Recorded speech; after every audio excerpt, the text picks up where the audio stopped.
So hello everyone, this is Varsha and welcome back to Mastermind. तो जैसे कि तुमने इस वीडियो के टाइटल में देखा, इन दिस पर्टिकुलर वीडियो हम तुम्हारा हिस्ट्री का फर्स्ट वर्ल्ड वॉर यानी कि जो कि तुम्हारा कॉन्टेम्पोरेरी वर्ल्ड जो कि यूनिट है उसका जो फर्स्ट चैप्टर है फर्स्ट वर्ल्ड वॉर, उसको लेकर इंपॉर्टेंट क्वेश्चंस हम डिस्कस करेंगे। Both short questions as well as long questions हम कवर करेंगे।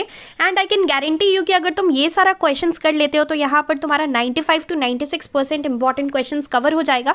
बाकी थोड़ा बहुत क्वेश्चंस तुम कर सकते हो बुक से अगर कुछ बच गया है तो, लेकिन मैक्सिमम टाइम यही सारा क्वेश्चंस बोर्ड्स में आता है, तो ये सारा क्वेश्चंस बहुत अच्छे से तुम्हें करना है।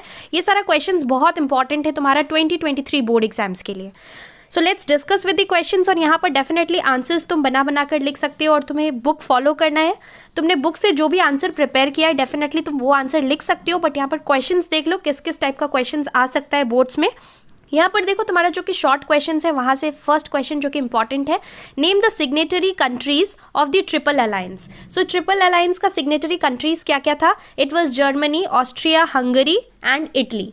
सो these were the three countries that comes under the Triple Alliance and state the rival block that was formed. तो यहाँ पर राइवल ब्लॉक क्या होगा? It is there were two rival blocks. यहाँ पर सेकेंड क्वेश्चन देख लो, name the two rival blocks formed in Europe. So what were the two rival blocks? One was Triple Alliance and the other one was Triple Entente. Spelling is ENTENTE. So यहाँ पर ये two rival blocks था, one is Triple Alliance and other is Triple Entente. और यहाँ पर signatory countries of the Triple Alliance were Austria, Hungary, Germany and Italy. These were the three countries. And what were the signatory countries of Triple Entente? It was Britain, France and Russia. तो ये question बहुत common है, boards में हर बार आता है, तो ये question तुम्हें याद रखना है, ये सारा मतलब आंसर्स याद रखना है, इस टाइप का क्वेश्चन आता है mostly. Next is how much did Germany had to pay as war remuneration that means war reparation charges according to the treaty of Versailles और Versailles. So Germany had to pay $33 billion. So you have to remember this.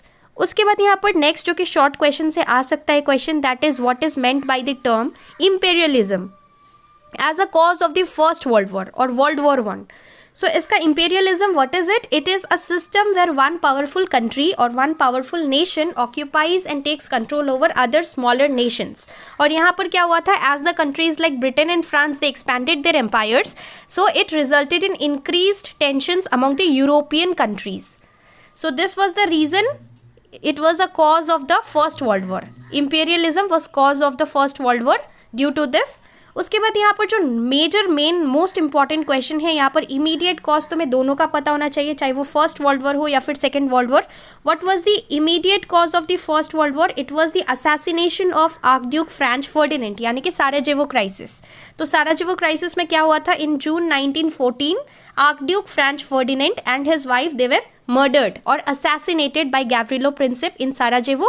तो इसको थोड़ा सा तुम्हें explain करके लिखना है, तुम्हें बुक रेफर करना है, बुक से जो तुमने आंसर्स पढ़ा है डेफिनेटली तुम्हें बुक से सॉल्यूशंस तुम बुक से लिख सकते हो, आंसर्स बुक से प्रिपेयर कर सकते हो। तो इमीडिएट कॉज को थोड़ा अच्छे से तुम्हें एक्सप्लेन करके लिखना है। It was the assassination of archduke Franz Ferdinand also called Sarajevo crisis.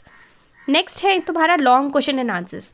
तो लॉन्ग क्वेश्चन एंड आंसर्स तुम्हारा मोस्टली 3 मार्क्स का और 4 मार्क्स का क्वेश्चन आता है। तो यहाँ पर 4 मार्क्स का क्वेश्चन होगा अगर 4 पॉइंट्स तुम्हें लिखने के लिए बोला जाएगा क्वेश्चन में, तो 4 मार्क्स का होगा। अगर 4 पॉइंट्स नहीं भी लिखा हुआ है फिर भी तुम्हें 4 पॉइंट्स लिखना है। It is mandatory that you right 4 points if the question carries 4 marks. और अगर 3 मार्क्स का क्वेश्चन हो तो तुम 3 to 4 पॉइंट्स लिख सकते हो, 3 पॉइंट्स भी लिखोगे फिर भी तुम्हें मार्क्स मिल जाएगा, but it's better that you right 4 points. If you have studied definitely you can right 4 points.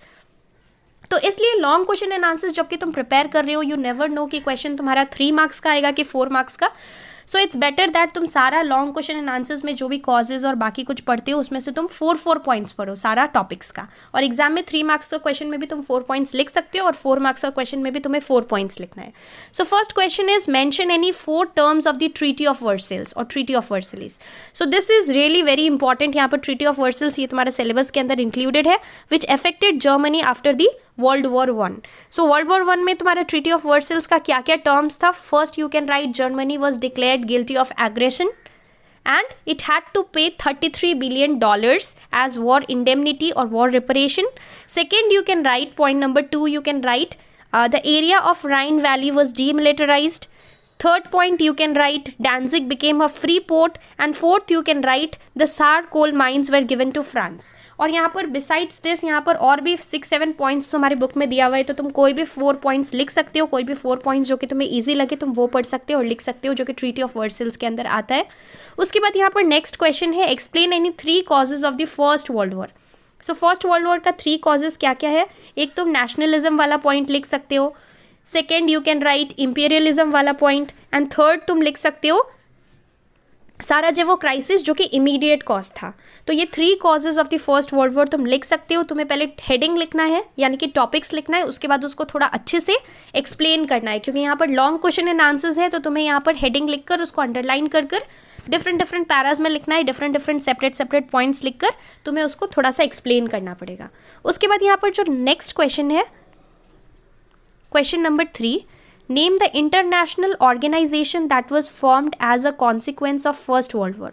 So this international organisation that was formed after the first world War, it was League of Nations. League of Nations. So League of Nations form हुआ था. और यहाँ पर तुम्हें ये भी याद रखना है कि यहाँ पर लीग ऑफ नेशंस कब फॉर्म हुआ था, तुम्हें डेट्स भी याद रखना है, और इसके साथ साथ इसका ऑब्जेक्टिव्स क्या क्या था. यहाँ पर क्वेश्चन में भी पूछा गया है, मेंशन इट्स 4 ऑब्जेक्टिव्स. तो तुम्हें यहाँ पर ऑब्जेक्टिव्स में it is very easy. First you can write to maintain international peace and security. Second you can write to solve the disputes between the nations peacefully, और by peaceful means. Third you can write to avoid future Wars.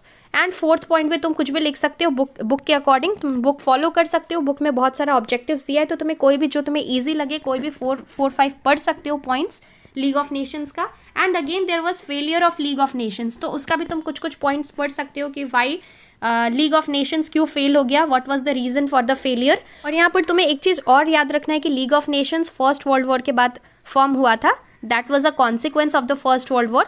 और जो कि तुम्हारा second World war है उसके बाद कौन सा ऑर्गेनाइजेशन फॉर्म हुआ था, it was UNO, that is United Nations organisation.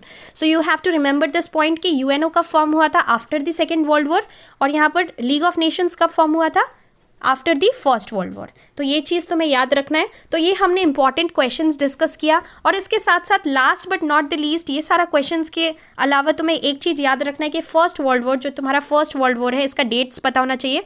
It was fought between 1914 to 1918.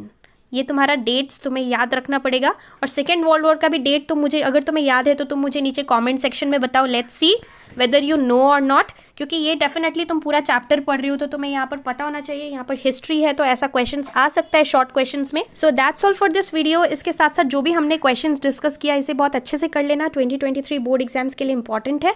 And keep preparing for your board examinations seriously. Thank you so much for watching.